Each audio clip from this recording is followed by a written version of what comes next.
Hello, ngHouston. So tonight we have it's like a class reunion from our Thought Realm class, and we have a bunch of people from our Thought Realm class, and Dominic, one of our trainers, and we have Rob too, because Rob wanted to come in and join us. So Dominic tonight is going to go over his Taming Reactive Snakes article. So he wrote an article about a couple weeks ago, and I asked him to come on and kind of just go through the code and show us a little bit and answer questions. So he's going to try to live code while we totally derail him and distract him with questions, and it's going to be kind of crazy, but we're going to wing it and it's going to be fun. So real quick, I want to introduce the panel. You want to say hi? Sorry, I had to unmute. Sorry, I should have warned you. That was just like real quick. Hi, I'm On. I work for Harris County Clerk's Office, and my background is in .NET, and I do a little bit of front-end and back-end development. Yeah. And you were in our class. You were kind of one of the star pupils in that class. You were picking up on that stuff pretty quickly. So it was really cool I'm glad that we got to meet you during that class. I didn't think so, but thank you. And Hudson, you want to say hi? Yeah, sure. I'm Hudson Baker. I work for Barnett Engineering and Signaling Laboratories. I'm a full stack web developer, and I just got into Angular on my stack, so it's still kind of new to me. Cool. Well, I'm glad you could join us. And didn't you fly in? Or you're from Houston, or you flew in? I'm from Colorado. That's right. That's right. Colorado. Man, that's got to be cool. So you made it home okay after you left for the hurricane, huh? Yeah, just barely. And then you got to sit there and watch us on the news and be like, whew. Yeah. Yep. That's awesome. Well, thanks for joining us. So Jeff, you want to say hi? Hello. Hello. I'm Jeff. I'm a jack of all trades, master of none, love Angular, love my quirkies, and not much else to say. Class was awesome. And we're going to see you like at ngHouston now, right? Because you're pretty cool people, and we want you to like come and hang out with us. Yeah, absolutely. Cool. And Rob, you were on the panel, I think. Rob's kind of been a regular. He started showing up in chat, and we liked him, so we started pulling him in. And he's not even in Houston, but that's okay because he's one of us. So Rob, you want to say hi? Kind of joined in. Hey, Rob Helgeson. I work for American Tire Distributors, and we are looking to build a fairly large size app in Angular with some NGRX, RxJS, and some of the related technologies. So always glad to listen and hear about new stuff. Yeah, and you're going to be hiring people too, right? Were you Charlotte? Absolutely. Yep, we're in. Are you hiring Charlotte, remote at all, or just Charlotte? I think the core team, we're going to get a couple here, and then we're going to look at remote. Cool. So if you know NGRX and Angular and you're looking for a job, you need to talk to that guy. What's the name of your company? Absolutely. American Tire Distributors. So just go to American Tire and say, Rob sent me. Okay, so last but not least, we have to talk about Dominic Elm. Dominic, I was saying, like, Sam and I met Dominic at NGConf, and we didn't pay attention to him because he's quiet. Like, until you get to know him, he's like super, well-behaved and everything. And then he came to Houston, and we met him, and we had so much fun. It was like, I can't believe we were like sitting right next to Dominic, and we weren't talking to him because he's a hoot. So I asked him to come on and do this and live code for us, which is, I know, it's like sitting in the hot seat. So Dominic, you're in the hot seat tonight. So thank you for joining us. Cool. You're welcome. Oh, and it's 1 o'clock in the morning me. where you're at. Isn't it like the middle of the night? It is the middle of the night. It's 1:30, so in the morning. Yeah, but it's all good. That's I'm awake. That's pretty awesome. Can you remember the stuff that we did in class? I'm awake, alive, alert, enthusiastic. Can you remember that? I'm alive, awake, alert, enthusiastic. Yeah. Yeah. It's one of Sam's camp songs. Cool. We should have had her come down here real quick and sing that, and then just run off again. We'll have a lot to latent. Yeah. So, do you want to share your screen, and are you ready to jump in? And sure. We might have a few more panelists. I know Thomas Burleson was supposed to join us tonight, and so he should be in here. And then I think Denny and a couple other people might pop in later. But for tonight, we can go ahead and get started. So, can you see my screen? Yes. Cool.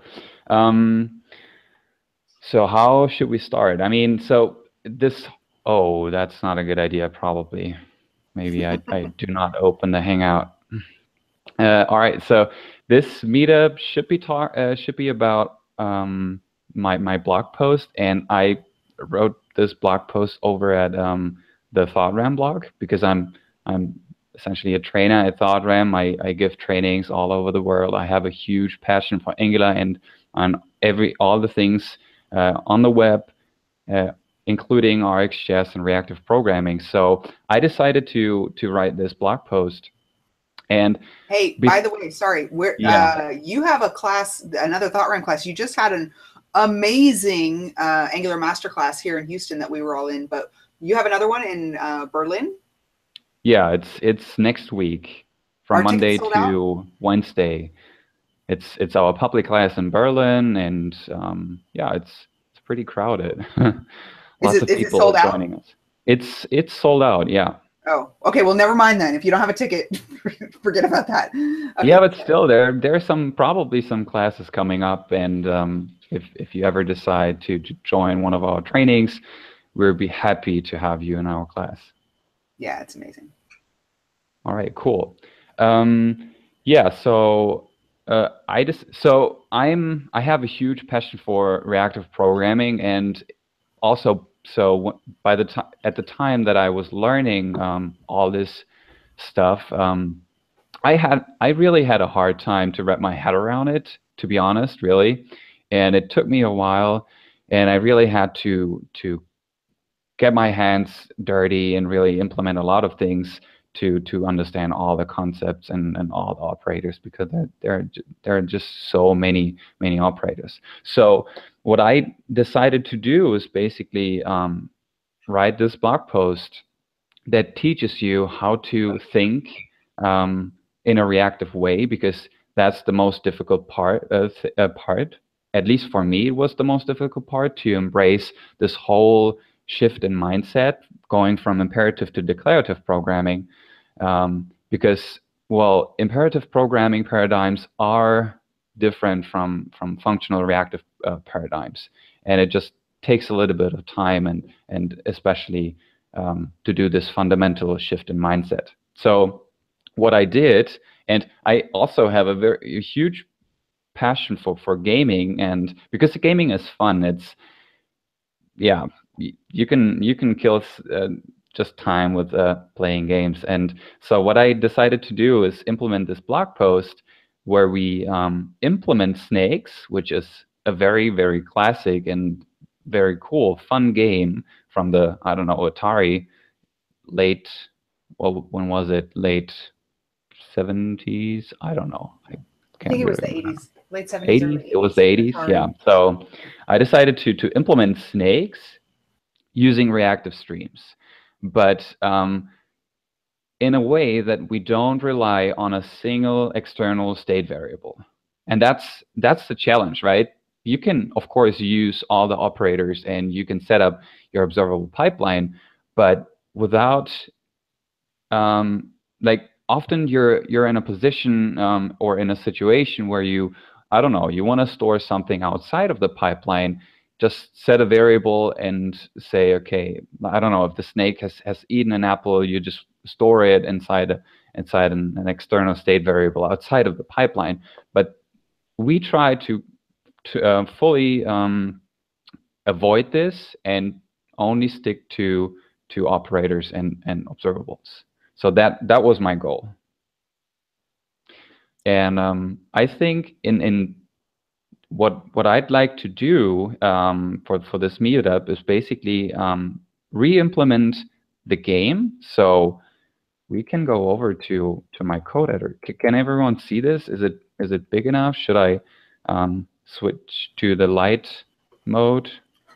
I think you might you might just try like one size up would be perfect.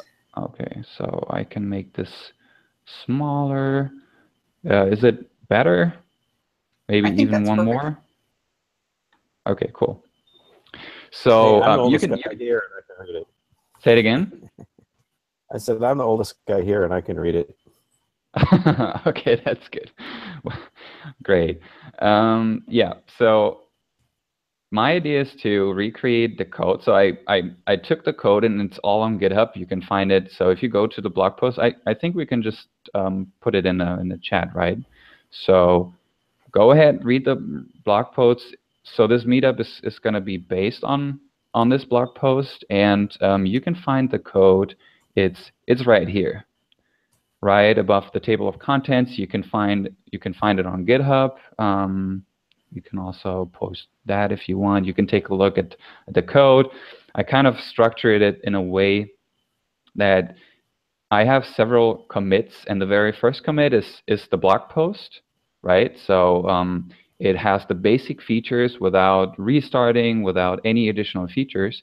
And then I added another commit that adds advanced features, including restarting. And in the future, I'm going, or the plan was to write a follow-up post in which we learn how to implement pause and resume, again, restarting, and maybe even adding levels to the snake so that, I don't know, the canvas starts to rotate if you reach level 5 or something like that. So that's on my to-do list for a follow-up post.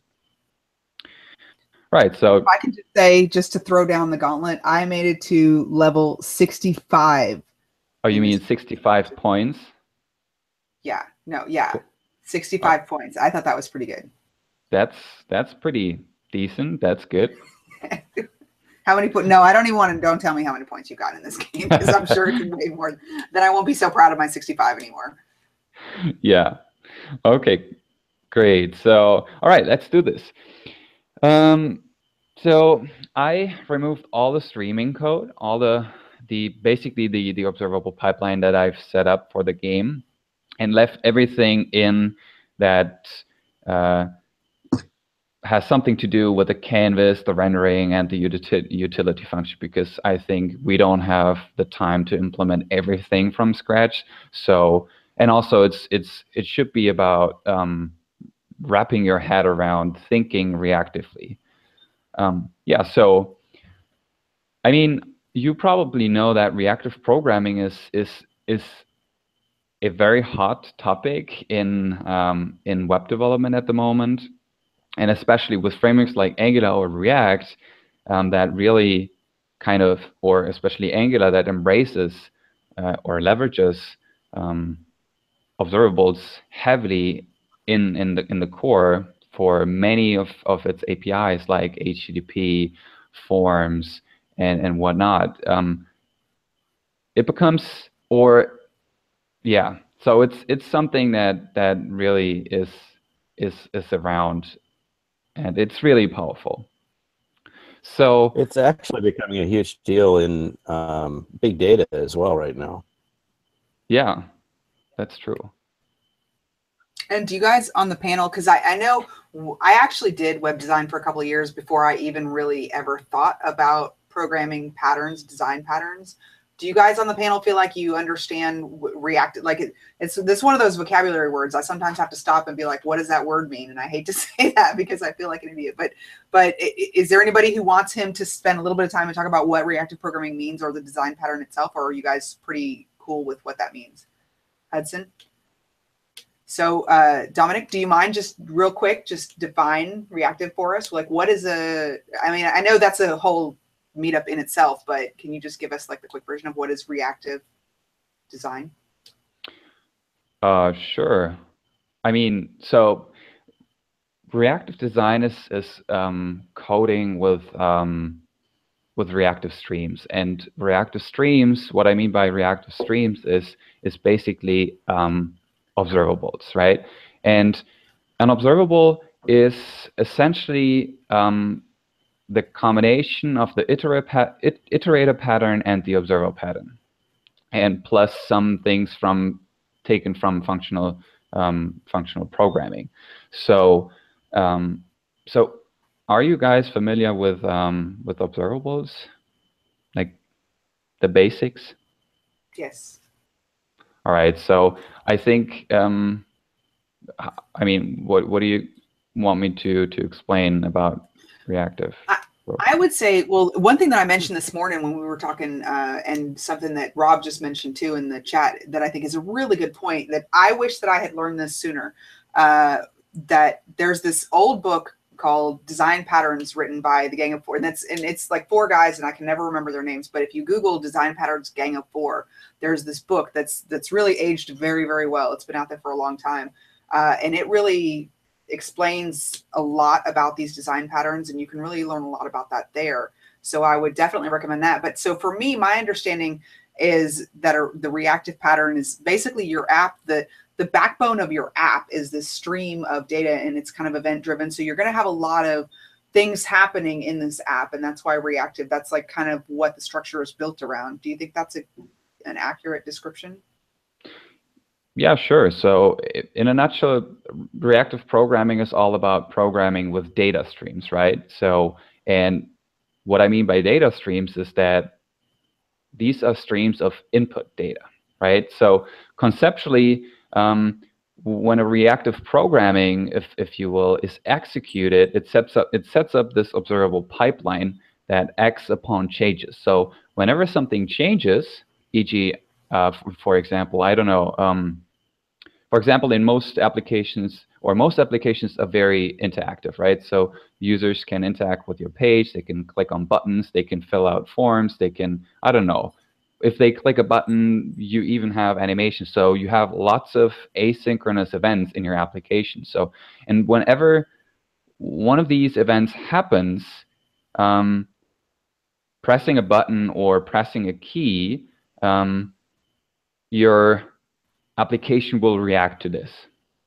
And this is what we mean by reactive programming. So yeah, you have streams of data, or even think about just HTTP calls, right? Or maybe HTTP call is just an observable with one value, and then it completes. A better example would be maybe a socket, a real-time web socket between a client and a server. So the server just streams data to the client, and whenever the data arrives on the client, we can react to the changes, to the data emitted on the stream. So it's all about reacting to changes. And I feel like, yeah, go ahead. So What I was oh, go ahead. I was just going to say that I thought that that little snake thing for me was like very symbolic of the data stream, because it's the snake moving around. Did you do that on purpose, or was that just a coincidence? Were you thinking that too with the snake? Actually, no, that was because I like snake, and snake is just, at least it seems very simple. But to be honest, I was struggling a bit implementing this, because it was actually more difficult than I thought. So no, but I just took snake because it's fun, and because you have to accumulate a lot of state. So again, the challenge was to not rely on any external state variables and external state. So because you have, or in general, you have tons of state in games, and I just took snake as an example. Were you going to say something, Rob? I was just going to say, one of the ways that I like to think about reactive programming is, like, because of events and external things, typically in programs, we have to watch for them with external code and wait for something to happen. And then when that happens, you fire a callback and you set a value. The way I think about RxJS and reactive programming in general is like, you're stating that this variable is going to have a life that exists in time, and you don't have to write external code to deal with that. It's just, you've got a, I guess, event handler bound to that data at all times. And then your pipeline transforms that data into another mode of working with it. So I like to think of it as it just incorporates time right into a variable, instead of having to write external time-based code or trigger-based code. Yeah, that's a really good explanation. That's a good explanation, indeed. Yeah, that's all right. I'm gonna have people in the chat getting mad at me because they want to see code. They want to see code. All right. We should be quiet and let you. We're just talking and talking. All right. Let's code something. So the first thing that is needed to do is to think about the source streams, and I like to call them source streams because these are streams that basically emit or represent the change, the change itself. So, and if we take a look at the, yeah, so first maybe let's take a look at a little demo here, because I deleted all the code. So we have the snake here, right? It can move on the field. We can steer the snake. We can eat apples. And of course, we somehow need to keep track of the score. You don't see the score in the GIF because it got, I don't know where. I think that the GIF is a little bit buggy, but yeah. So we have several things that we need to do. And let's quickly write them down so we can implement them. So first of all, we need to somehow implement that we can navigate navigate the snake, right? So that's one thing. The next thing is that we need to keep track of the score, right? So whenever the snake eats an apple, we want to increase the score by 1. So keep track of score. Next thing, we need to keep track of the snake itself, right? We have to accumulate an array of body segments over time. So let's just say keep track of snake. And then last but not least, we have to keep track of the apples on the field. So we have these kind of requirements for our game. And the first thing that I did, also in the blog post, is to identify the source streams. And by source stream, I mean we have to figure out what can change. So if you think about navigating the snake, what could be the source of this stream? So what will change? What depends? So what does the snake depend on, right? And well, it's quite easy. It depends on, because we navigate the snake on the field using the keyboard, it depends on keyboard events. That's pretty simple, right? I mean, so we essentially have to set up a stream that listens for all the keyboard events, and depending on the key we press, we, I don't know, derive a new position or calculate a new array of body segments for the snake. So let's do that. So the very first thing that we need to do is basically say do I have it here? No, it's all deleted. That's great. So we define a key down stream. So we name it key down. So that's just, and by the way, this is a convention that many people use. You don't have to use it, but I really like this convention. It basically just tells you that this is an observable, that this is a stream. So we set up this key down, and I already imported all the stuff that I need here because I created this RxJS file, which just collects, or yeah, it's a barrel, if you will, that has all the operators that I need for the game, so that you don't have to, that all these imports are not spread across the entire application. So I just have it in one place so that it works. So let's get back. And well, so there we create an observable. Oops, if I can type right. So we say observable, and then we can simply say from event, and from up. Typing is hard. Observable from. So from event. So from event is an operator, and we can which takes 2 arguments. The first one is that, let's see, do I have autocomplete? Oh, what? Okay. Got from event. From event. All right, so the first argument is the target. And in our case, the target is the document, because we want to listen on the document for key down events.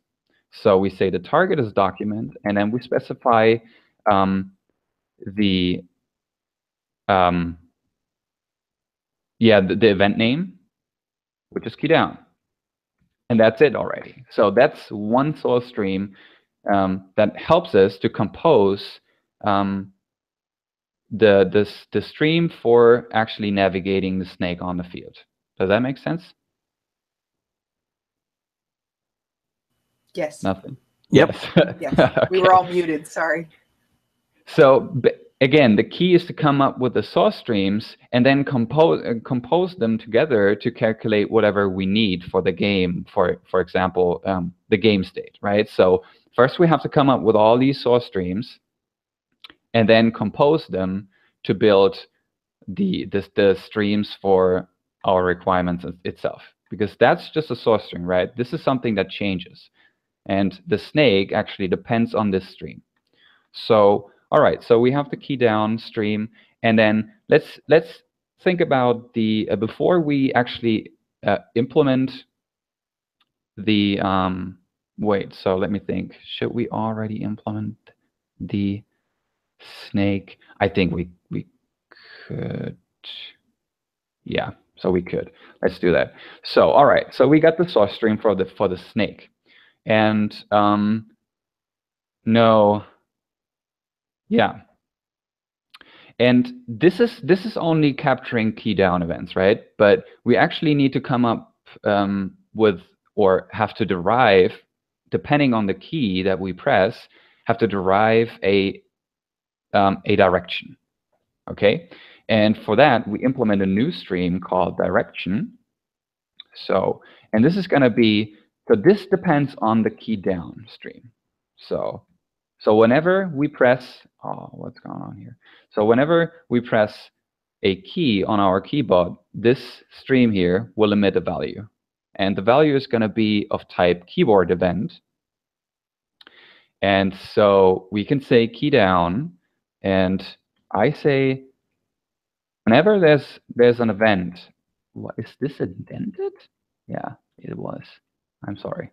So whenever we want press a key, we want to map it, and that's something I already created. So I have this. It's located in let's see, should be in types, probably. No, where is it? So oh, there it is. So I created this key value map, and the keys, they represent the key, the arrow keys on the keyboard. So 37, I think, is left. No, wait, we can. So yeah, it's going left because X is -1 and Y is 0. 39 would be to the right, and then 38 up and 40 down. So I have this map that gives me an object containing an X and Y, and I call this a direction vector. So we can use this vector later to derive a new position for the head of our snake. So we have this, and now we want to map the key to a direction vector, right? So what we get is here the event, which is of type keyboard event. Wow, it goes crazy if I have it that big. So we have a keyboard event, and then we just simply want to map the event. So we have the directions, it's already imported, and we just want to map it. So we just take the event, and then there is a key code property inside the keyboard event, and we just map it to a direction vector. Does that make sense so far? So, for example, if I press the left arrow key, we get a keyboard event with a key code of 38. And if we remember, 38, this is just a lookup, right? I'm just looking up the key code in my map, in my directions map here. And if the key code is 37, then we just simply map it to this object, right? Okay, right. So now that we have a direction vector, the problem is that we still receive every key down event, right? Even if I press character keys, I can press the enter key, but we're actually not interested in all these kind of keys. We only care about the arrow keys. So what we can do is, well, that's one first step of filtering out keyboard events that we're not interested in. But still, it's not really filtering out on the observable pipeline. So what we can do is basically use filter, and filter is another operator that we can use, and it gets the let's say it's the direction. So all we want to do is, that's the bang bang operator, and we want to say so it's missing this one here. So when the key code is cannot be found in the directions map, then what the direction will be here is undefined. And we're filtering out all the values that are undefined. That's what we're doing here, right? Because we're only interested in only the arrow keys. Cool. So the next step is so we have the direction, right? But for the direction, so there's one problem. Can you think of a problem that we now have? So what we have so far is we can press the arrow keys, right? And we map it to a direction vector. And we're also filtering out the keys that we're not interested in.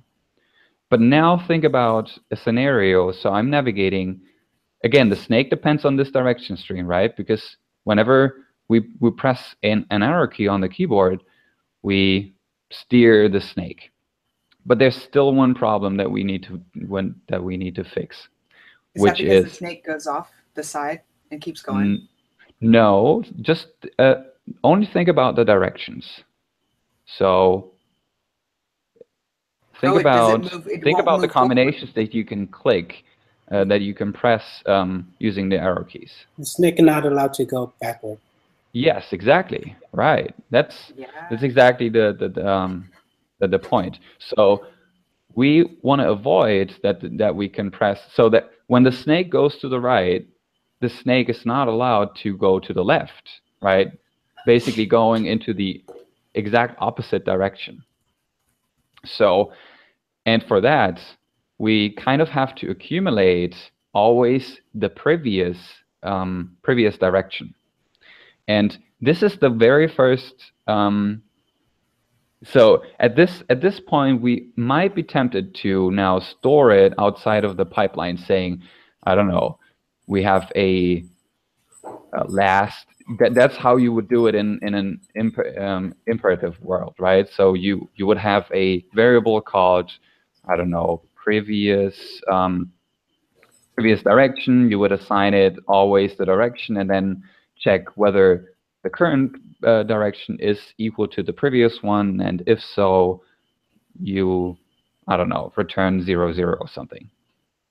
Basically meaning doing nothing. But we do not want to rely on these kind of external state variables. So we somehow need a way to accumulate an array over time so that we can keep track of the previous direction. And there's an operator called scan. And scan, scan is pretty much the same as reduce. Who's not familiar with reduce defined on arrays? Anyone not familiar with reduce? Yeah, go ahead and run over it. Okay, cool. So yeah, scan is basically pretty much like reduce, but it will emit all the intermediate results, whereas reduce only emits the very last result. So we can use scan, and we just say next direction. So so I've prepared something, so I haven't deleted everything. So if you take a look at next direction is just a function, right? And as you can already see, it gets the previous and the next direction. And the next direction is, if we go back, will always be the direction coming from the stream here, right? So the previous one is the accumulated one. So scan will keep track of always the previous one and pass it to the next, to the callback whenever there's a new value coming down the pipe. So in here, we can just simply check whether it's the opposite. If yes, we just simply return the previous direction, meaning we just go in the same direction as one click on one key press before. Otherwise, we return a new direction vector. And by the way, if you have any questions, just let me know. Does that make sense? Yes. Cool. All right, so we got the this is what scan. keeps it from going backwards over the snake. Yes. And again, we need the scan because we need to keep track of the previous direction as well, not only the current one. And the current one is the one that's emitted on this stream, right? So the scan does not return a Boolean. The scan just says if it's opposite, then ignore it. Is that right? So the scan will just return a direction vector. So the next is exactly the stuff that we see here. So scan will just simply say, we'll just emit one of these direction vectors, right? Depending on what it was. Let's say I press, so the snake, initially the snake goes to the right. So the direction vector will be this one here, right? So, and then if I press a key, let's say the left arrow key, what I get inside my scan in the next direction function is the previous one will be the one going to the right, and the next That's what I was looking at right there. Line 18 through 20 is it. This one here. If it's previous, yeah. So it's going to return something no matter what, but it's gonna basically ignore it if it's trying to go backwards. Yes, it just returns the previous one. Yeah, it will. Yeah, so this tells it if it's going to go backwards to just ignore that key down event. Basically, I mean, it's not actually ignoring it, but that's basically what it's doing, right? It's not going to respond. It's going to keep doing what it was doing before. Is that right? Yeah, you're right. Cool. All right, so we got the scan in place. And so the problem now is, and we're going to need that later if we compose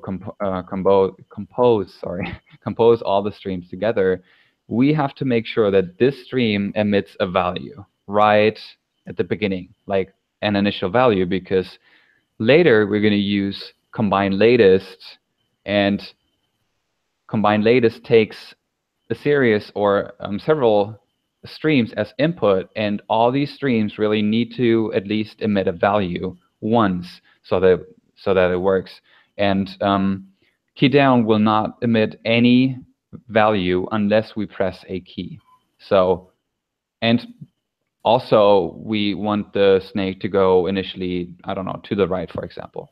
So what we do is basically say we start with a value, and this value that I pass to this operator will be emitted on the stream. So, and I've defined this initial direction, and this initial direction is just simply saying key right.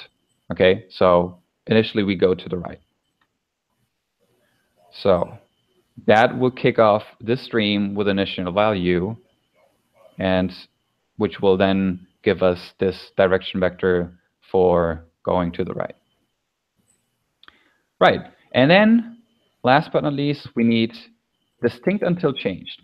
And distinct until changed is an operator that only passes through values that are distinct from each other. Meaning, for example, and I really like marble diagrams, so, and you can even visualize them using just, I don't know, like in code using comments.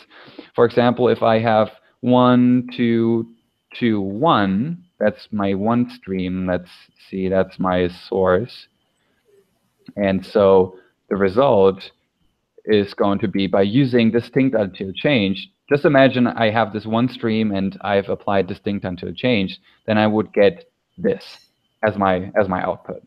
Basically ignoring the second two because it's the same as the previous one, right?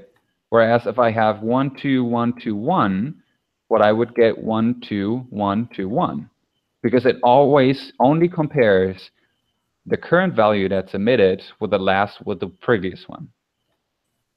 All right. So this way we make sure that if you press a key, let's say the right arrow key, and you press it 20 times, you only get one value emitted on this direction stream, because it's gonna be the same over and over again, and we only want distinct values. Hey, Dominic, can I make another comment? Yeah, sure.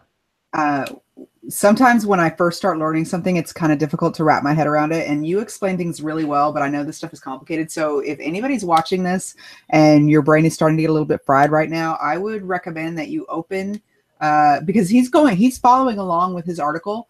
And so if it's difficult for you to wrap your head around this, if you open his article and watch, because he's got the marble diagrams for exactly what he just showed, and you can go down, like as you're listening to him, you can also see, because he's got some really good diagrams in there. So I just wanted to point that out, because I know sometimes when I first learn stuff, it's like, what did you just say?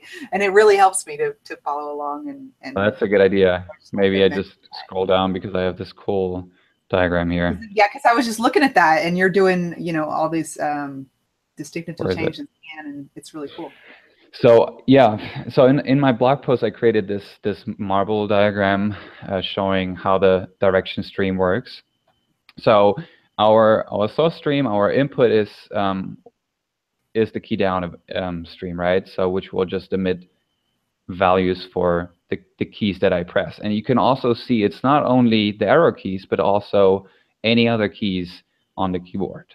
For example, the H key here. Then we map each of these values to a direction vector. And you can already see that the H cannot be mapped to a direction, right? Because it's not in our key value map for the directions. And then in the next step, we're filtering out all the values that are undefined. So we only get values that are valid for in terms of our game, in terms of regarding our stream. And then we scan. We're basically accumulating the value to also keep track of the previous one, so that we can't go into the opposite direction. And this is what happens here, right? So we press the down arrow, then we press right, and then we press left. But this is not really, I mean, it is possible to do that, but in terms of the game, we just simply want to go into the same direction as before. So if we go to the right, I press to the left, I still want to go to the right. And this is what happens here, right? So the current value here that you can see here is -1, 0. And then inside the scan, if you remember, I check whether it is exactly the opposite of the previous value, which is 1 and 0. And it is, right? The opposite of -1 is 1. So then I just simply return the previous value, as you can see here. So I just take this value and emit it or pipe it down the stream. So that's what the scan operator is for. And then last but not least, the distinct until change. So we can filter out all the duplicate values. For example, here you can see, well, there's no value emitted, but here I pressed twice the right arrow key and I only get one event emitted on the result stream. And this is what we call result stream. So it's the result of all this, of all the, the composition of all the operators on a stream. Yeah. I didn't want to sidetrack you. I just liked that diagram a lot. Okay, cool. Thanks. And especially because you were writing the code, and I'm like looking at it, going, "Yeah, that makes sense." Because the diagram helps, especially when you look at it with the code. Mm-hmm. All right. So we get the direction vector in place, and so the next thing. So, well, this is just one step closer to navigating the snake. So we have the key down, we have the direction, but we don't have the snake. Well, that's navigating the snake. No, it's done already. So how can I, maybe I have I have like a check mark, right? Where is the check mark? I want to put a check mark. Can you do that? You can't see it. How did you do that? Huh? How did you do that? What? I press Command, Control, and then space. In VS Code? No, it's on your Mac. Command, Control, space. Hey, and I did not know that. That's cool. I really like that. So it opened up this emoji. I just put a pizza in my code, you guys. That was the coolest. I did not know about that. Cool. Sometimes we accidentally learn things that we didn't mean. Yeah. All right. Cool. Yeah. So, all right. We can navigate the snake now, right? We have everything in place to navigate the snake on the field. So the next step would be to keep track of the score. And that's a little bit more tricky because if you think about the score, so what would be the source of the score? Can anyone tell me what the source could be? The source of the score? Yeah, so what does the score depend on? When do we change the score or increase the score? On the apples, yes. Yeah. And the apples depend on what? Snake's position. Yeah, exactly. The snake, basically the snake, right? Because whenever the snake moves on the field, we need to check whether an apple was eaten or not. And if it has eaten an apple, we want to create a new apple at a random position on the field. So we now have this chain, right? So snake. So let's start at the beginning. So we have snake. Let's put a comment here.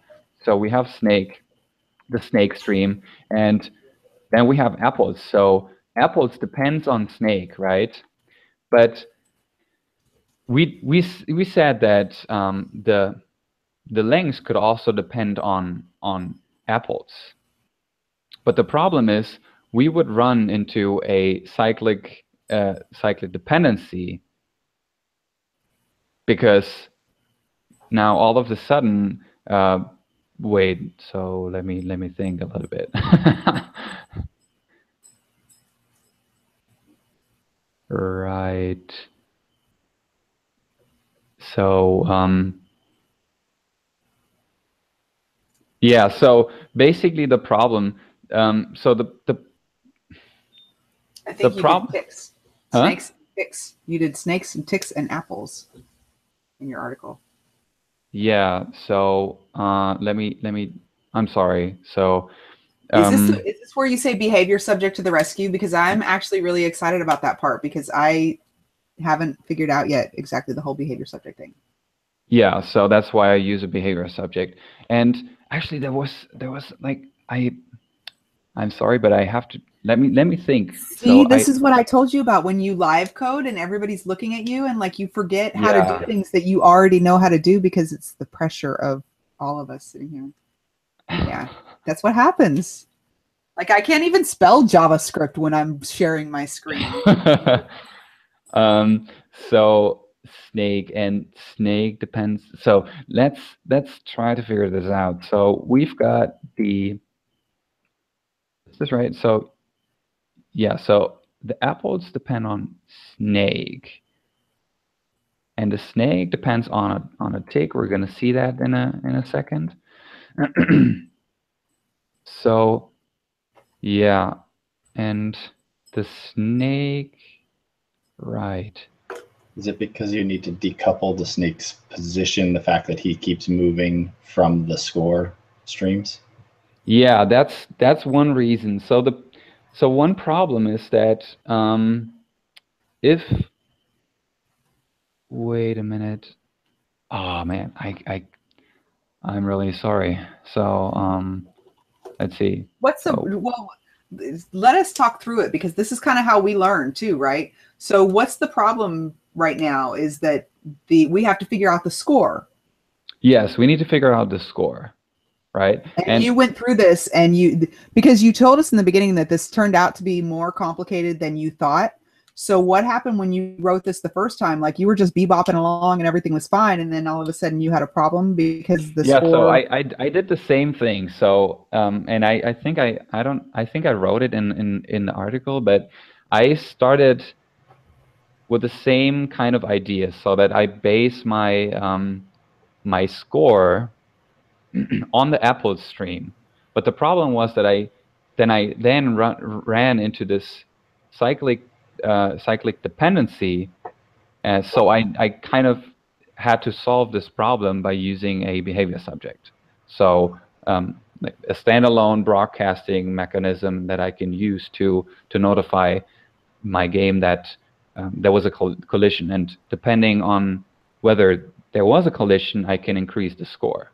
So, but I'm trying to recall why I ran into that problem. Dominic, is it Did you call out that you're multicasting? Huh? Because you need to multicast, I think you call out here. Yeah. Because the length was... When you generate the apple, you need to know where the snake is. That way it doesn't, you don't generate a new apple on top of the snake, and vice versa. The snake, you have to be able to detect that it collided with an apple to increase the score. Right. Yeah. Yeah. That's exactly the cycle, right? Right. It's a good thing you wrote that article. Yeah.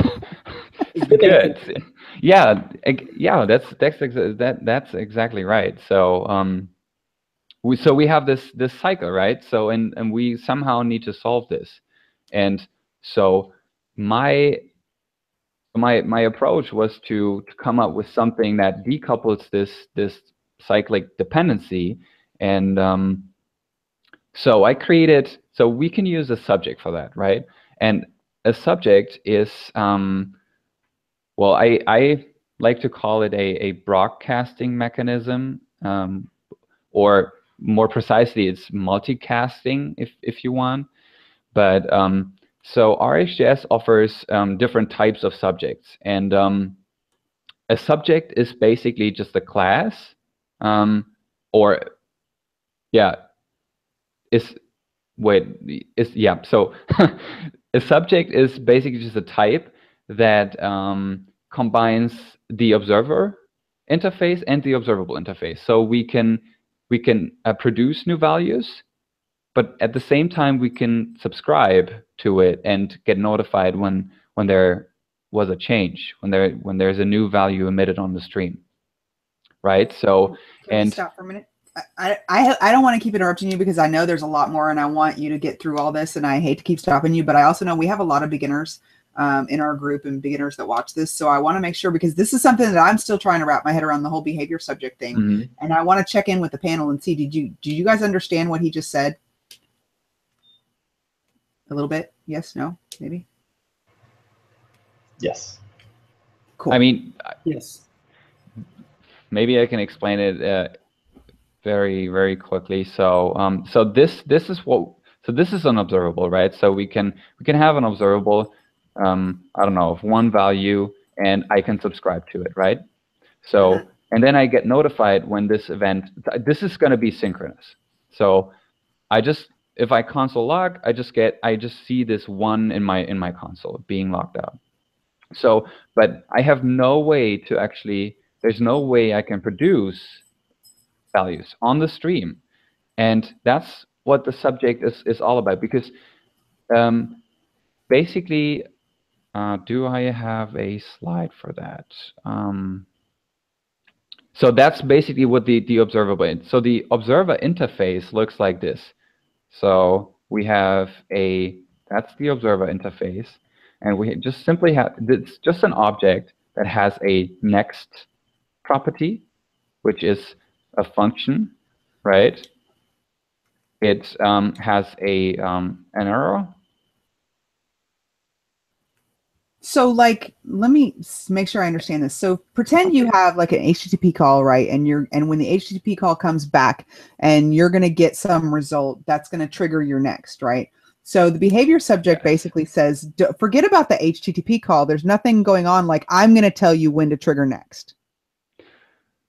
Well, Not quite. It does both. So it'll listen to the HTTP, and then if you want to also put something into the stream, you can call next yourself. Exactly. That's what I mean. So we basically have this combination of two interfaces, right? So we also have the observable, and the observable is just an object that has a subscribe method, right? So we can subscribe to something, and that's what we see here. So we can just subscribe to an observable. But with this observer interface, we have the ability to also call next ourselves to produce values, to emit values on the stream. So if I, for example, if I say, whatever. So I just have a new subject. It's Dominic? Yeah. Just an analogy that helped me understand it is Mhm. the way I see subject is like a commentator on a sports game. He's watching the action, and so he's subscribing to the action, and then he also has a chance to broadcast it or call next, and he can add anything he wants to see. What he see, he sees someone kick the football, then he'll add in like player A kick the football 10 yards or something. So that's the way it helped me understand subject. I love Yeah. these analogies. Okay, Yeah. but so using that analogy, what's the difference between a subject and a behavior subject? Why is there a specific thing that's a behavior subject? So yeah, again, RxJS offers different types of subjects, and there's just a plain subject that provides the base for creating more specialized subjects. And so a behavior subject is a more specialized subject that, similar to all other subjects, represents a value that changes over time. But now the uniqueness to a behavior subject is that everyone that subscribes to a behavior subject will always receive the last emitted value, okay, and then all the subsequent values. And if there's no last value, if nothing was emitted on the stream, there's actually an initial value. So, and that's the uniqueness about the behavior subject. So you have to provide it with an initial value, and when someone subscribes, it will either get the initial value if no value was already emitted on the stream, or it will receive the last emitted value. Does that make sense? Yes. So with a regular subject, if you subscribe and this thing, like say you like I think An said earlier, a chat room would be a good example. So if you join the chat room, with a regular subject, do you get all of the previous messages that you missed, or you just start out when you subscribe? No, you just start out when you subscribe. That's And the the base behavior subject, for a you subject. get all of them. Yes. So if I No, subscribe, not all of them. Only the very last emitted value. So let's take a look. So we have a subject, and on the subject we have. So this is just let's call it. So we have just a subject here, right? So and it's 1, 2, 3, 4, 5, and then let's say at this point in time. So when I basically, I don't know, I subscribe from. I remove all of these, and I subscribe at this point in time. Okay, then what I would get on the result is basically just 1, 2, 3, and then the 3. It's nothing really. So this depends on when you subscribe. Do you subscribe when the 3 was already emitted? If yes, I don't get anything. I don't get any value. But if I subscribe before the 3 was submitted, then of course I would get the 3 here. So that's the base. That's the plain subject. so both of them will give you just the latest, but the difference between a behavior subject and a subject is that the behavior subject requires an initial value. No, yeah, that's one thing. But again, the subject it doesn't give you the latest value. Again, if the 3 is emitted here and you subscribe here, then still you don't get any value. You don't see any value.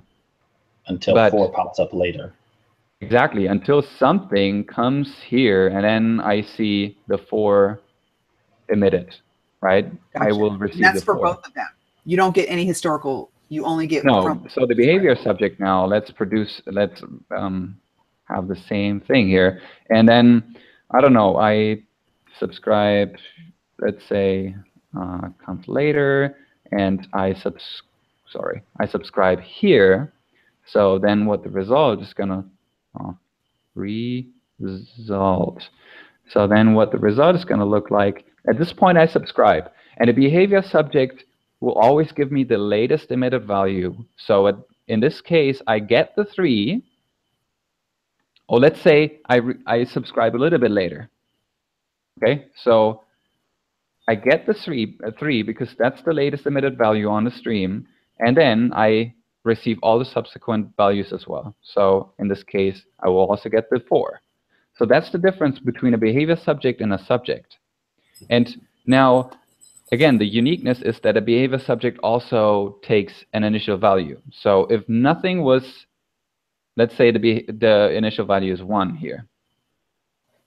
That's not correct syntax, but I just for the sake of simplicity now. So let's say I subscribe, I don't know, somewhere here, then what I will get is basically the 1. Does that make sense? Because nothing has been emitted on the stream, but we have to provide it with an initial value. So Bonnie, Yes, the reason you want to use that on a URL call is you can provide your default value before your async call comes back. So if you know that this service is going to return a number from 1 to 10, you want the default to be 1, you give it a behavior subject with 1, and then it will be 1 until your callback fires with your actual results.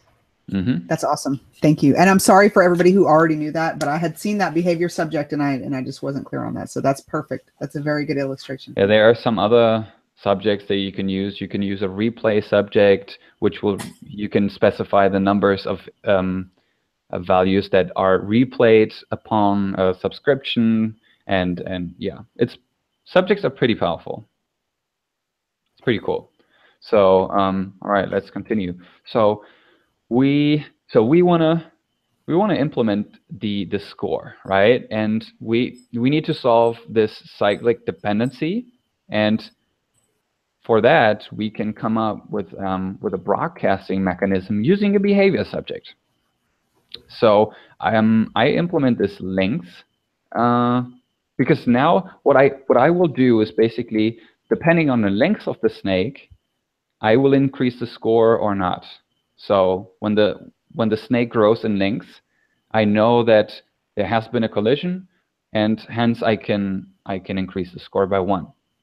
So I have this length stream, and this length stream is going to be a behavior subject. So I just have it here, and the behavior subject. So you have to specify, it's a generic, so you have to specify the values, the type of the values that are emitted on the stream. So in this case, it's just going to be a number, right? And this whole behavior subject is used as a bus, if you want an event bus, where we emit numbers on. So I have a stream of numbers, and I provide it with an initial value, and our initial value will be snake length.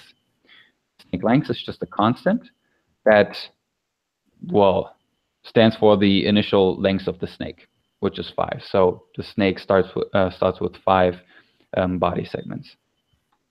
All right, so we've got the behavior subject now, and then what we can do is we can model, based on this behavior subject, we can model the snake lengths. So we call it snake lengths, and snake lengths is going to be, it depends on snake lengths. And then we need to accumulate the lengths of the snake over time, again, using the scan operator. And we already know the scan operator, so it's going to take a function. And the first argument is always the accumulator, which means the value that we accumulate over time. And the second argument will be the current value, which will be the lengths emitted on this stream. So the very first one is so I call it step, and I'm not really interested in the second argument, in the value emitted on the stream, because it's so. And then I just say snake. Wait a minute. Oh, I'm really sorry. I was confused here. So this, of course, should be snake length. Yeah. So the second argument is snake length, because we emit this length here on the subject here. So, and then snake lengths. So I take snake lengths and just add the step to it, right? And step is just something. Well, step comes in. So wait, snake length is the previous, and that's the current. Right, so snake length and the step. Yeah, so That's right. yeah, that's right.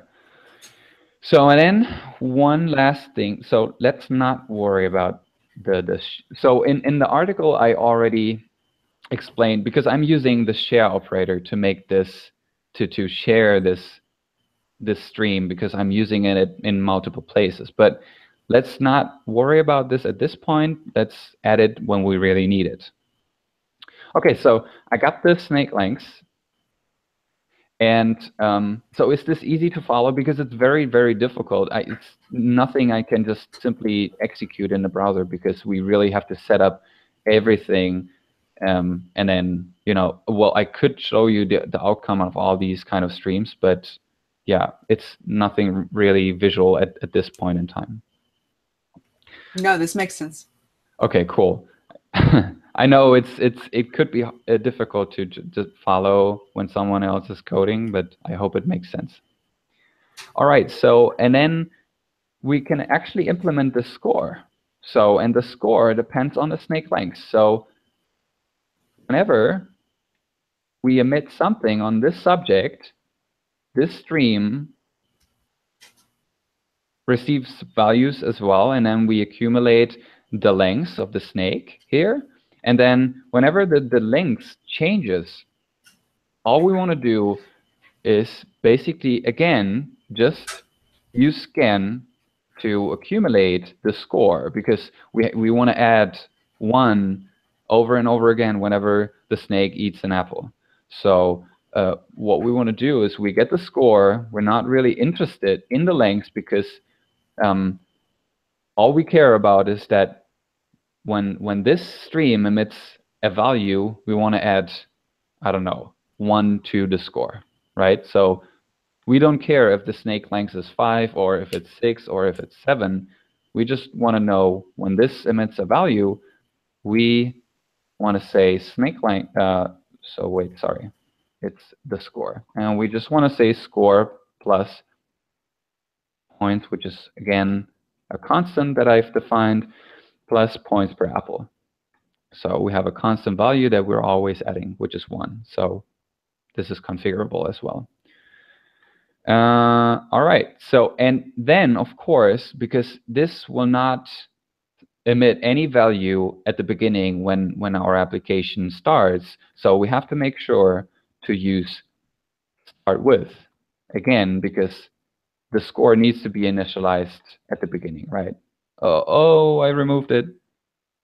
I got rid of it. Okay, cool. So yeah. So does this make sense to everyone, to everybody? Yes. Yes.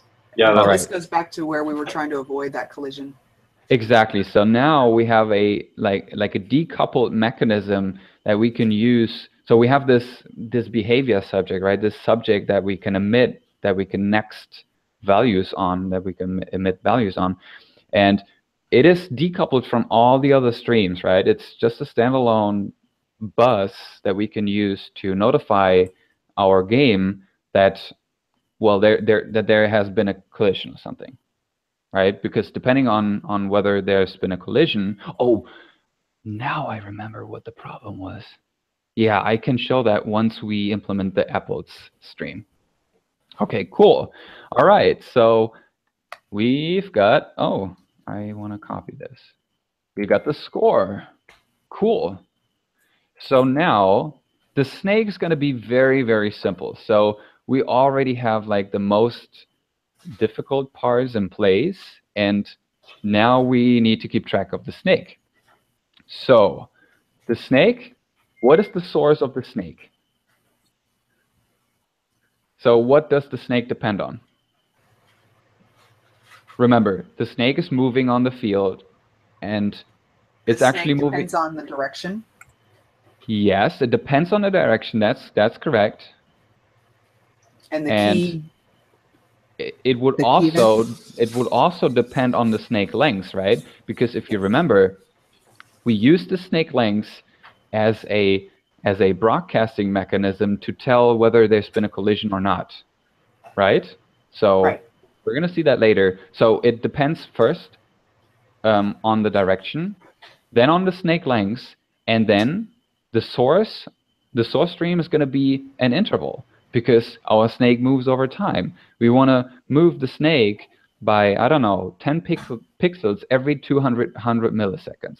So what we need to do is, first of all, we implement this ticks stream, which is just simply going to be an observable, if I can, observable, which is simply just going to be an interval, right? And here I specify the speed of the snake. So I'm just saying, so this stream will emit a value starting with, I think it's, wait, was it 0 or 1? I think interval starts with 1. Yeah, it's 1, right? So this will emit values starting from 1 and then incrementing the number by, and emitting a value every x milliseconds, and we specify the milliseconds here as an argument. So that's the source stream of that's the primary source stream of our snake. Then we can go ahead to implement the snake itself, and we just say, well, it primarily depends on the ticks, right? So whenever there's a new tick, which means we move the snake on the field, whenever there's a tick emitted, we say, and now, as you already mentioned, it also depends on the direction and the snake length. So we somehow need to compose these two streams into this one, right? So yeah, it's not really merging, but we need to take the latest values from the direction stream and the snake length stream, because we need both of the values to calculate the new position of our snake. And we do that by an operator called with latest from. And it takes observables as an input. And these observables are basically the inputs that we need. So basically the streams that we need the latest value from. So, and the very first one would be direction. And the second one is snake length. So, and this means that whenever there's a tick, we take the latest value from the direction stream and the snake length stream. Does that make sense? And the cool thing is, even though these streams emit any values, nothing will happen. Only something happens if tick emits a value. So because there's a difference between with latest from and combined latest, and we're also going to see combined latest a little bit later in a few minutes. But with latest from is basically we can use that to if you want to throttle streams. So let's say we're actually throttling direction, right? So because ticks emits every 200 milliseconds. Yeah, so every 200 milliseconds. Let's say it emits every second, but we can go crazy and press like hundreds of keys on our keyboard.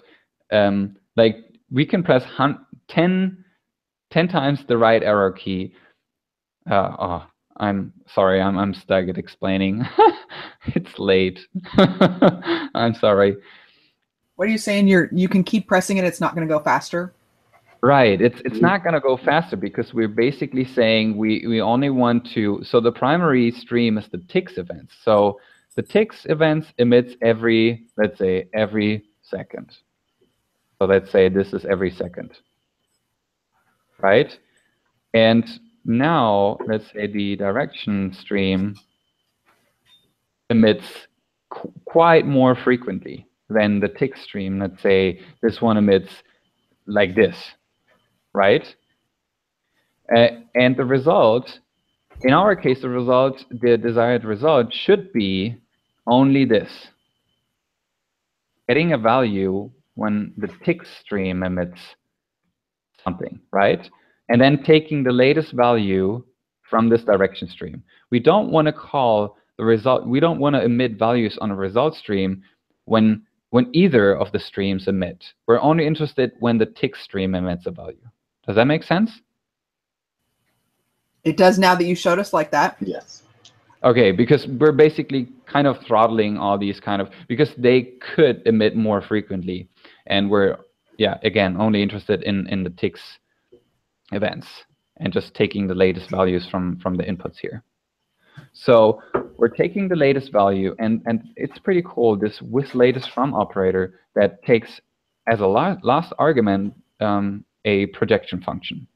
And in this projection function, we get all the inputs. The very first argument of this function, so I'd say it's a function, and the very first argument is the ticks, is the value emitted on the tick stream. But we're not really interested in this value because, well, we don't care about the value. We just care about the direction.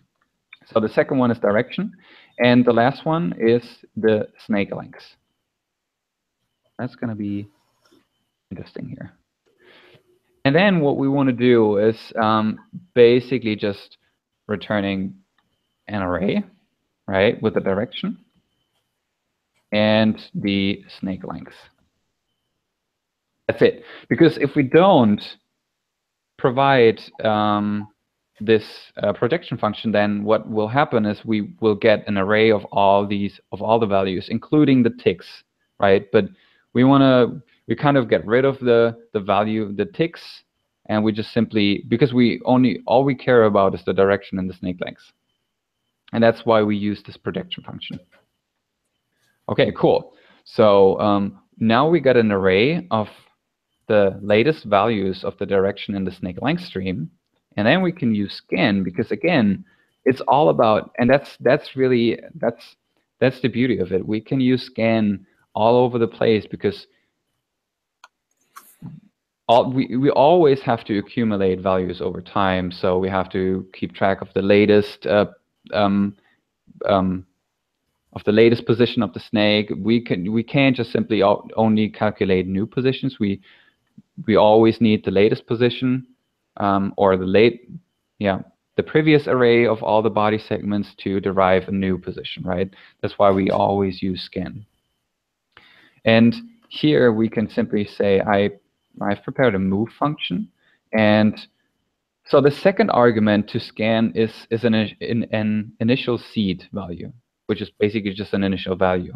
So, and I have a function that is called generate snake, and this generate snake function just simply creates an initial array of body segments for the snake. Okay, so and then the move function, let's take a look at the move function. I think it doesn't make, well, I could explain it, but I think let's focus on the reactive side of things. So, but basically what happens is it just gets the direction, it gets the snake length, and I just check. So this is basically checking whether there's been a collision or not. And if there was a collision, I just simply create a new object and I'm appending it to the beginning of my snake array. So this way, this is essentially the mechanism used to, move the snake on the field, right? And as you can see here, I'm also using the direction vector to calculate the new position, the new X and the new Y position, and I'm accounting for the snake length as well to check whether there was a collision. Right, so this way we can we accumulate the value over time, and that's pretty much it. That's pretty much it already for the snake. How long did it take you to write that little move function, Dominic? Huh? How long did it take you to write that little move function? This move function, it took me a while, to be honest. That's what I meant. It looks so easy. It looks very simple. It looks so simple, but when I started to work on this, and I was thinking, okay, how can I make this move? So it was pretty tricky at first, but yeah, well. Anyway, all right, so we got the next screen ready. We're almost there. Cool. are you still with me, everyone? We're still with you. Okay, that's great. I think because everyone is so quiet, and I'm the only one talking here, and yeah. Anyway, because we don't want to interrupt you, because this is really cool and we want you to be able to get through it. And I'm worried that if we ask you too many questions, it's going to turn 4 a.m. and you're going to forget, and you're going to like start speaking in German, and because you're deliriously tired. Quiet, let you get through it. But this is very cool, and it's a really good explanation. Okay, cool. All right, so the last thing that we need to do is to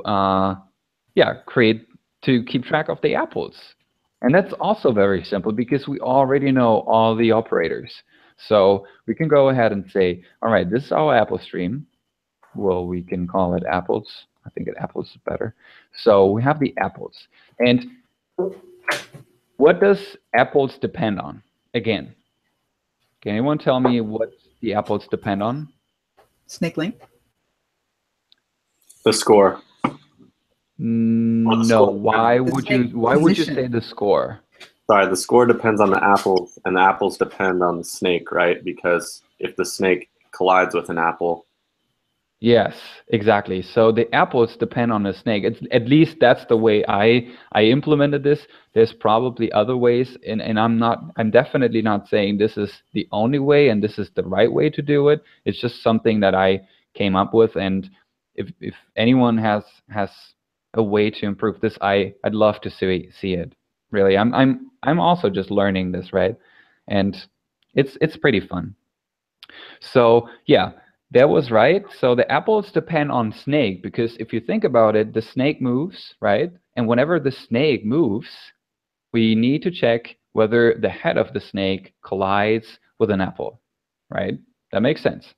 So we depend on snake, we say snake, and whenever the snake, so again, we're just using scan, right? Because we need, again, to accumulate an array of apples over time, and that's what we use scan for. So, and I have another function called eat. I provide it with a initial value, which is simply, again, just an initial array of apples that you can find on the field. And the eat function also, well, very simple. Because I said it depends on the snake, we get the snake, we get the apples because I'm using scan, right? So it depends on snake. So the snake position will always be passed to this function, to the scan function as a second argument, and the apples is the value that's accumulated over time. So we refer to this first argument as a accumulator. So, and in here, I'm iterating over all the, so I get the head, I'm iterating over all the apples, and I check each apple against the head, and if there's a collision, I remove that apple and I create a new apple at a random position. That's it. Super, super easy and straightforward. So I got this, and of course, I want to say distinct until changed, because I don't want to. So think about it. I think that I have a nice diagram for this.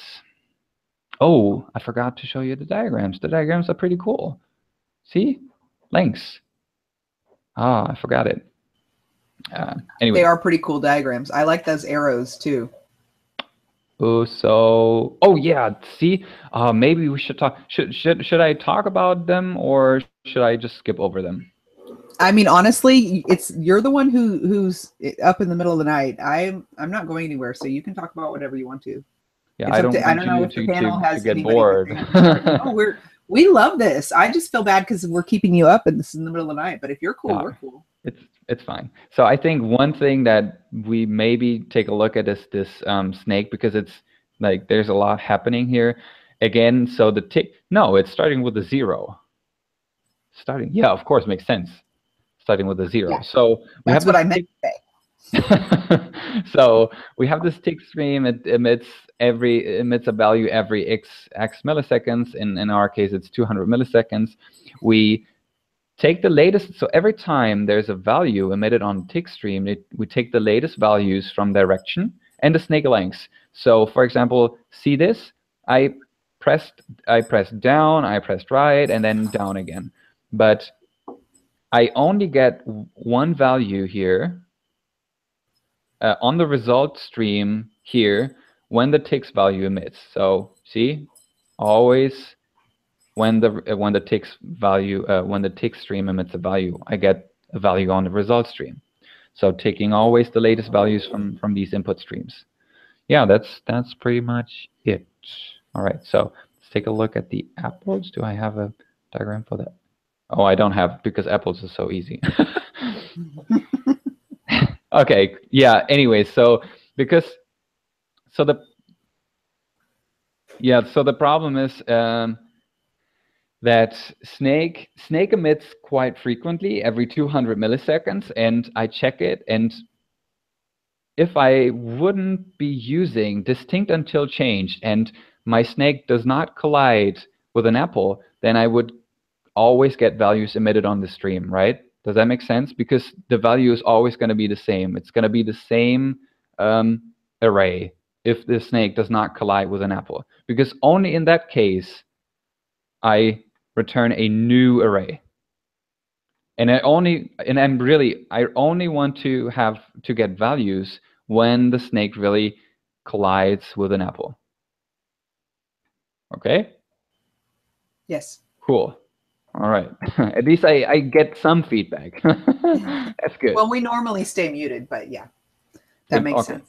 Because I'll tell you if I'm confused. All other meetups were so chatty and everyone was talking, and it's just me talking. No, But it's cool. It's very cool. Okay, so now, we have everything in place, right? So we have the snake, we have the apples, we have a mechanism to model the collision, to avoid the cyclic dependency. We have the direction. We have everything in place. Now, the only thing that's left is to notify or to emit a value on this behavior subject when the snake collides with an apple. And we know that the snake collided with an apple when the apple stream emits a value, right? Does that make sense? And that's exactly why we're using also distinct until change, because we're only interested, we only want to be notified when there has been a collision. So what we can do is we can say apples eaten, and apples eaten depends on the apple stream. So this apple stream will emit if a new apple was generated on the field, meaning there was a collision. So when that happens, and by the way, so I just type it and then maybe I explain it, because I want to explain the skip. I needed that skip yesterday and I didn't know that existed. Yeah, because I kept triggering my observable on the initialization. I didn't want to do that, and so yeah, I needed that yesterday. That's awesome. Yeah, so skip is pretty cool. So we can just skip the very first value emitted on the stream, and we need it here because remember that we use this mechanism, this behavior subject, to model the score, right?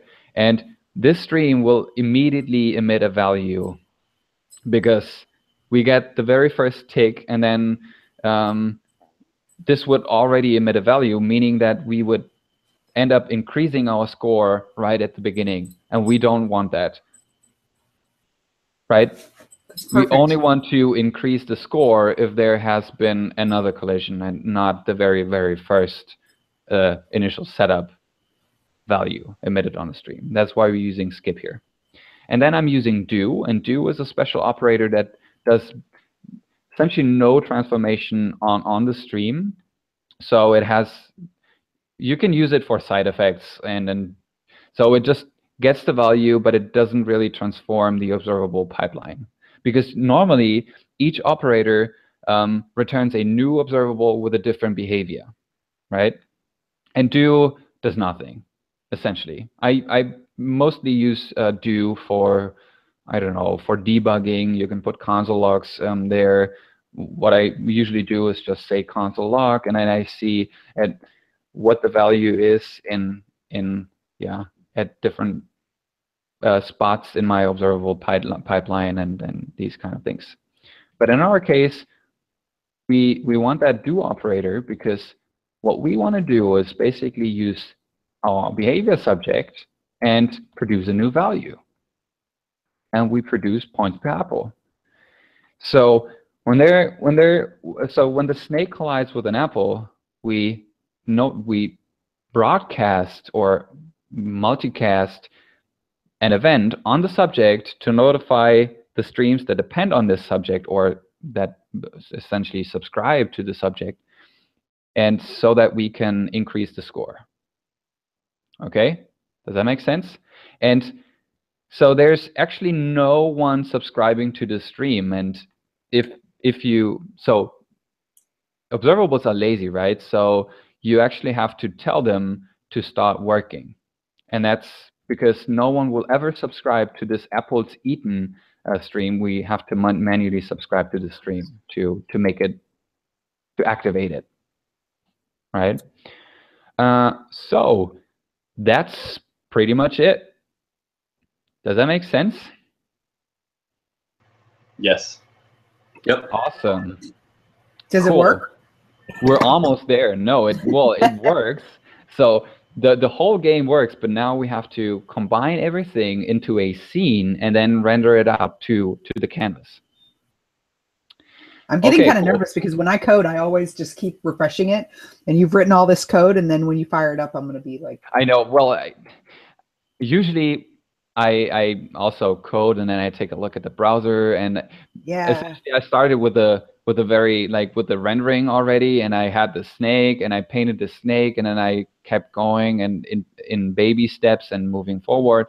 But I think it's a little bit more difficult for you if I start at the beginning, at the end, and then moving backwards. I think this way it makes... It would make it a 5-hour hangout. Yeah, probably. All right, so let's combine it. It's not much left. So what we want to do is we need a scene, right? Because the scene is a combination of all the streams, of all the data that we need to render the game on the canvas, including the snake, the apples, and the score. Because these information we need on the field, on the canvas. So what we can do is we have a static method, and that's, I mentioned it before, so we can say combine latest. So observable combine latest. And the difference between combine latest... Say it again. You have a diagram for this one too. Oh, I have. Yeah. Thanks for reminding me about my diagrams. Awesome. So yeah, combine latest. And see the difference? If you remember how with latest from works, we can now see that we receive values on the result stream when any of the input streams emit a new value. So we can see that we combine several streams here. We have the snake, we have the apples, we have the score, and when any of these streams emit a value, we get a new value emitted on the scene on the result stream here. Whereas with latest from, we have one primary stream, right? If I go back to the diagram that uses with the latest from, we can see the primary stream is ticks, and only when that emits a value, we get a value on the result stream, essentially throttling all the input streams that we combine. Okay, so and this time we want combine latest because we always want to recalculate the whole scene when any of these any of these streams emit a value. So our input will be snake. Of course, we need the snake. We need the apples. And then we also need the score. We need the score. And we're also using the prediction function to make it a little bit more easier to use. Then, so we get the snake, we get the apples, because I need an object, or we need an object that we can use to render that on the canvas. Or, well, we don't need an object. We can also use an array, but I think an object makes more sense. So we have snake, we have apples, and we have the score. And then all we want to do is basically just return an object containing the apples, the snake, and the score. Okay. So we are, oh, by the way, so there may be something that I forgot, and let's go back for a second, because what I forgot to mention is that adding the right. So first, let's take a look at snake lengths. You can see that we're using snake lengths, right? So we defined it here, but we use it twice. Can you see that? We use it as a dependency, or as our primary source for the score, and also as an input for our snake stream. But what will happen, or what would happen, is that we essentially subscribe here once to the snake length stream, and a second time here by using with latest from. So we essentially have two subscriptions, or basically we're always, so on every subscription we recreate the observable from the beginning, and we don't want that. So this is what we call code observables. So in a code observables, if you, for example, take an interval, right? So we have an interval, and we have 0, we have 1, 2, 3, 4, 5. If I subscribe once to that, let's say I subscribe right at the beginning here, this is my subscription 1. So I subscribe once to it here somewhere. The result is going to be 0, 1, 2, 3, 4, and 5, right? And then let's say I have a second, let's say results subscription 1. And then let's say later in time I have another subscription, we call it subscription 2, and maybe I subscribe a little bit later in time. Let's say here, right? The result of, so that's, oh, I'm sorry. Oh no. So that's going to be the result of 1. Maybe I move it down here. And this is going to be the result of 2. And what I would get is still 0, 1, 2, 3, and 4, and 5. Why is that? Because it's cold. We're always recreating this interval, always, on every subscription. And that's basically the same thing that happens here. We would always recreate this snake length stream. And we can avoid this by using an operator called share. And what share does is it will make this cold observable hot by creating a subject under the hood, and all the subscribers, they essentially subscribe to the underlying to the subject that sits in between the source observable, which is, let's say, the interval, right?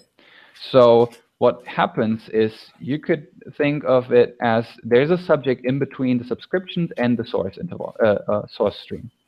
So whenever this source stream emits a value, it's being published, it's being emitted on the subject. So like this, right? So, and when there's a subscription, like the subscribers, they basically subscribe to the subject and not to the underlying source observable, and hence not recreating the interval all the time on every subscription. So what will happen is that we get 0 for the very first subscription, we get all the values, but for the second subscription, we would only see this, right? So we get the 2, we get the 3, 4, 5, but we don't get 0 and 1 because we're only subscribing to the subject, and it's just a very, very simple subject under the hood. And we talked about the subject, right? So you only get the values at the time at the time that you subscribe, and only the subsequent values. And yeah, so that's what share basically is all about. It's publishing, it's creating the subject under the hood, and when the subscriber list goes from 0 to 1, it connects to the subject. Basically, yeah. So when there is one subscriber, at least one subscriber, it will emit values. It will become active.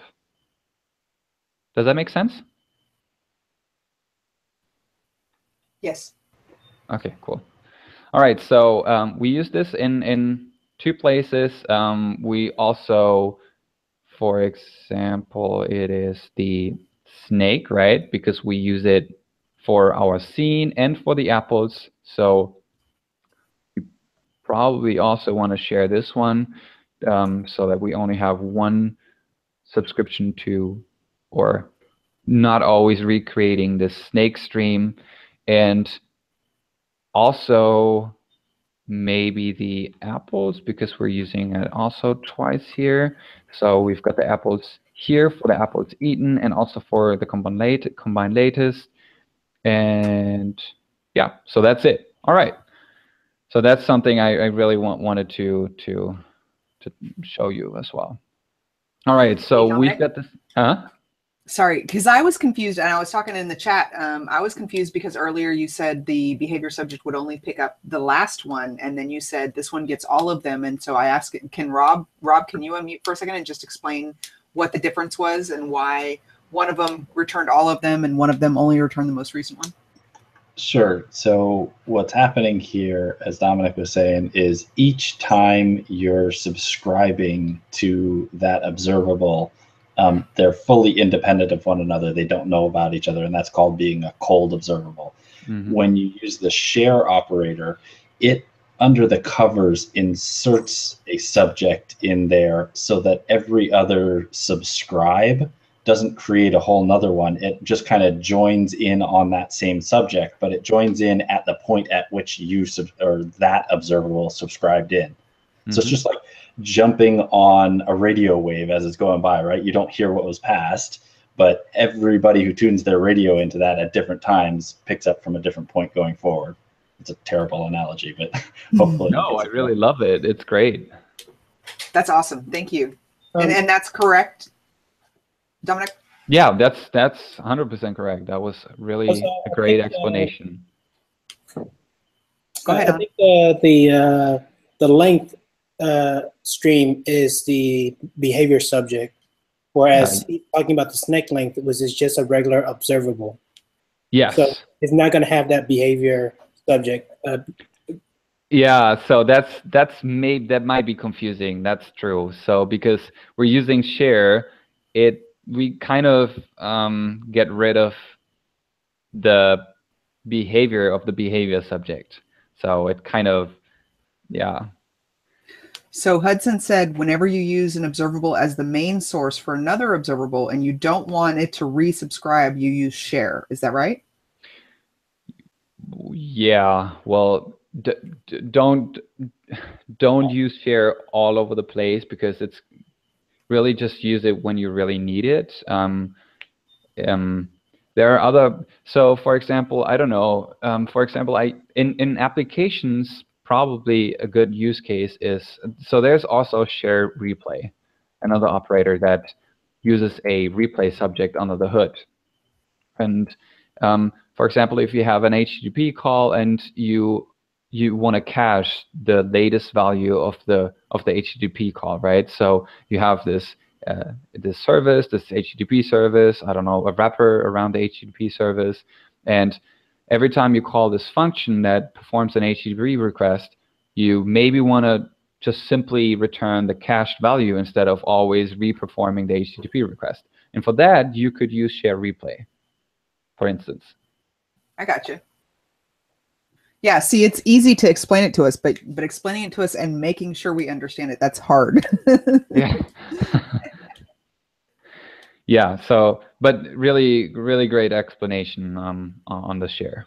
I really love it. Yeah, that was good. Cool. So we're almost there. So bear with me. So all we need to do is implement this game stream so that we can actually see something on the screen. So what we do, and so we have two intervals. One is the snake, right? So we have the snake that moves at a pace of, I don't know, 200 milliseconds, for instance. But we also want to maintain 60 frames per second because we want to render our game at 60 frames per second. So we basically have to deal with 2 different intervals, right? So, and this is why we create a different interval that represents the rendering interval.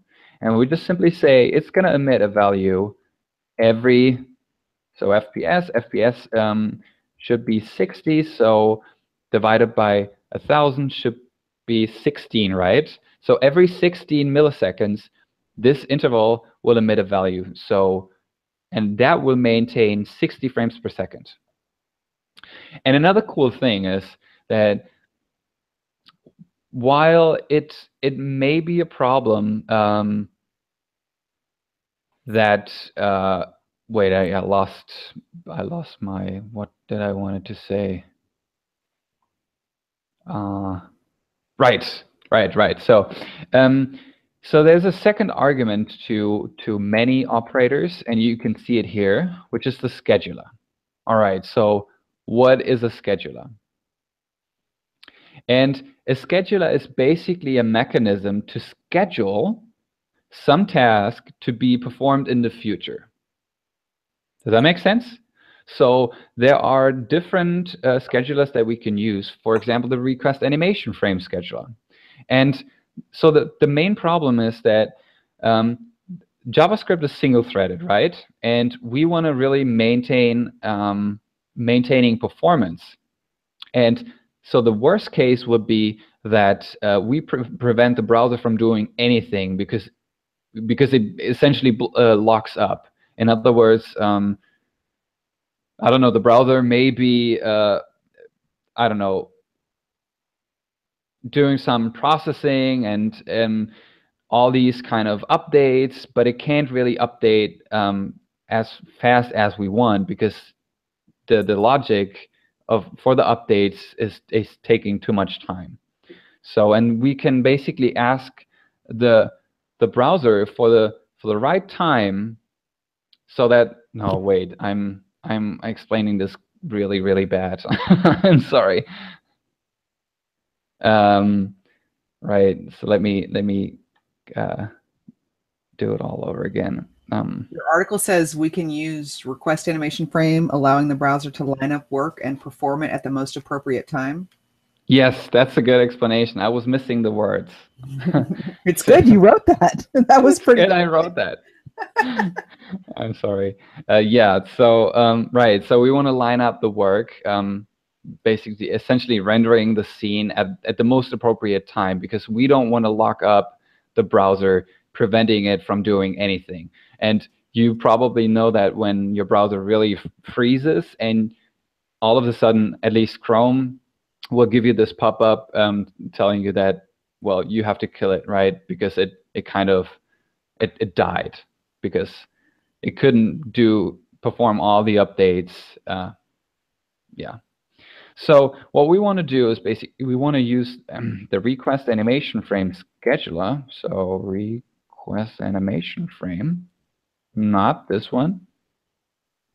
I want to call it animation frame. That's it. So this means that the value is being scheduled whenever the request animation frame would be executed from the browser, right? Which is the most appropriate time to do some rendering. And then we can say, so for our game, we definitely need with latest from, because now we want to throttle the scene because we depend on the scene, right? So because we always need, whenever we are ready to render the scene, we need the latest value for the scene to render it on the canvas. And so again, we use the projection function here, and we're not interested in the value of the interval, but the scene. And all we do is basically just return the scene, right? So that's, again, just reducing it to what we really care about. And then another thing we can do, we want to take this game stream until, or take it while the game is not over. And the game is over when the snake hits its own trail, right? So, and I have a function for that. So we can say it gets the scene, right? So it gets the scene. And then we want to say if the game is not over, I would just pass it the scene. And it's pretty simple. Again, it's just checking the head. It got all the body segments, and then I'm just iterating over it, checking whether the head collides with its own tail. So we want to take this game stream while the game is not over. And that's pretty cool because that's a conditional operator that we can use, and it will just stop, or the stream will complete when this expression evaluates to true. Okay? So we've got this, and then all we need to do is call subscribe. We need to subscribe to it. And this time I'm passing. Usually what we do, or what most people do, is specifying a callback for each of the functions. So for the next, so specifying the next callback, the error callback, and the complete callback as separate arguments to the subscribe function, right? So we can say this is the next, and then we can specify the error. But in case you're not really interested, or you don't need the callback for, let's say, the error, then you can also just pass in an object specifying the properties. For example, next, and this is going to be a function that gets the scene, and then we call render scene, and we just pass it the scene. That's it. And then we're also interested in the complete, because if it completes, we want to render game over. We give it the context. So, and the context is the context 2D that comes from, wait, scene. What is happening? Render scene. What does it tell? Find name Your scene. argument name. Oh, Typo. Thanks. That's all. Awesome. So yeah. Cool. So that should be it, and we should be ready to go. I hope so. Oh, we can see a snake. Nice. That was so stressful. We're all sitting here watching your battery, and you're down to like 9%. Oh, I'm down to like 9%. I didn't even That notice. was so stressful. I know. I was like, oh my gosh. We're sitting here talking about it in the chat. It's like, is he going to get it? Is he going to make it before it dies? Everything is working. Pretty cool. That is so cool. Yeah, we just re-implemented the snake, and I hope it made all sense to you, and you kind of got the idea, and maybe it helped you to think reactively for your next project. I hope so. It was awesome. That was really cool. Yeah. That was very impressive. And you did it in the middle of the night, and you did not run out of battery. That's awesome. And you live coded with all our questions, and you did great. I think it was really good that you wrote that article first, because that came in handy a couple times. Yes, I'm sorry. It's quite late, and I was missing some words, and I was a little bit struggling at some point. No, you were awesome. That was really cool. That was a very good explanation. And I know, I mean, RxJS, you know, we learned some RxJS, but there's so many methods and there's so many operators, and this is like such a good illustration of it. You can actually see like what this is for and how you used it. And I learned a couple of new operators today that I didn't know about, and I learned how to make emojis in my oh yeah. And by the way, I want to emphasize that I'm by no means an expert, and I may have used, I don't know, a little bit wrong terminology, and really please just bear with me. I'm also just learning this, and I'm really just playing around and sharing my experiences and then my learnings from, I don't know, creating these blog posts. You're awesome. This was really cool, and I learned a lot, and I think all of us did. Cool. It was surprising how simple the game is and how powerful observables are within the game. Yeah, and you can see that, and that's the main takeaway from my blog post as well, that we can use scan all over the place, and we use it all over the place to avoid all these, external state variables, where we often use it, where we need a previous position or we need some previous value, and we can just use scan. So this shows exactly that you can set up an observable pipeline and basically do everything with just using compositional,